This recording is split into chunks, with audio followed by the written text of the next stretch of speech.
সংস্কারের মূল একটা প্রধান জায়গা হলো এই নির্বাচনী পদ্ধতি সংস্কার।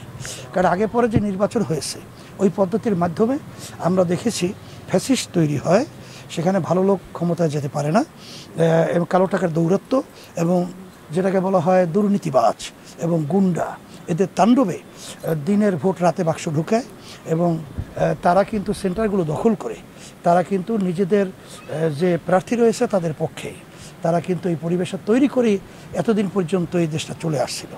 এর জন্য আমরা পিআর পদ্ধতি নির্বাচন দাবি করেছি, এর জন্যে যে প্রতিটা ভোটারের মূল্যায়ন থাকবে। কারণ আগে পরে তো প্রতিটা ভোটারের মূল্যায়ন হতো না ওই আগের যে নির্বাচন পদ্ধতি, এবং ফ্যাসিস্ট তৈরি হওয়ার মতো এককভাবে ক্ষমতায় যাওয়ার সুযোগটা থাকবে না। আর এখানে সব রাজনৈতিক দলের প্রতিনিধি সংসদে থাকবে। এতে করে দেশের ভিতরে অরাজকতা, এই বিভিন্ন ধরনের আপনার হরতাল, অবরোধ, এগুলোও অনেকটা লাগু হবে। কারণ যেহেতু সব দলের প্রতিনিধি তো সংসদে আছে, তাই সেখানে তো তারা সংসদে কথা বলবে। এই বিভিন্ন দিক থেকেই আমরা সরকারকে বলছি যেন তেন নির্বাচন আমরা চাই না।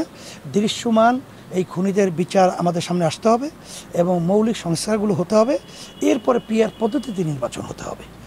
এইটা আমাদের দাবি নিয়েই মূলত আমরা কাজ করছি। এর সাথে কিন্তু বেশিরভাগ রাজনৈতিক দলগুলো ঐক্যমত পোষণ করেছে এবং ছাত্র জনতা সহ সবাই কিন্তু এর সাথে একাত্মতা প্রকাশ করেছে। এর বাস্তবতা হলো সুজন যে একটা জরিপ করেছে সেখানে কিন্তু ৭১% তারা দেখিয়েছে যে বাংলাদেশের জনগণ পিআর পদ্ধতি নির্বাচন চায়।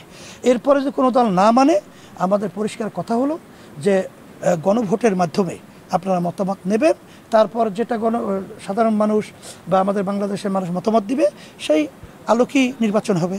এইটাই আমাদের মূল কথা। এছাড়া যদি আমাদের উপরে চাপাই দিতে চায় কোনো আগের সেই গতানুগতিক নির্বাচন, সেটা কিন্তু আমরা বাংলাদেশের জনতা, ছাত্র এবং আমরা দেশের যারা দেশপ্রেমিক এটা আমরা মেনে নেব না। তারেক রহমান এবং বিএনপির বিশেষ করে মহাসচিব তারা যে বক্তব্য রেখেছেন এটা আমরা আগে থেকেই জানতাম।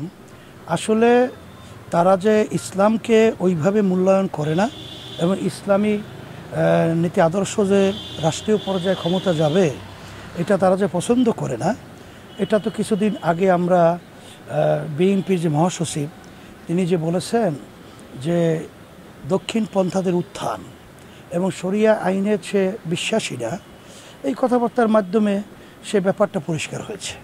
এবং প্রথম আলো সাংবাদিকদের সাথে সাক্ষাৎকার দিয়েছে, সেখানে তিনি পরিষ্কার বলেছে যে ভারত সহ আওয়ামী লীগের সাথে তারা যোগাযোগ করেছে, আলোচনা করেছে যে তাদেরকে দমন পীড়নের মাত্রাটা যেন ওইভাবে না হয়, তাহলে কিন্তু ইসলামী পন্থা সেটা কিন্তু উত্থান হবে, সেটা কিন্তু ফিরানো যাবে না।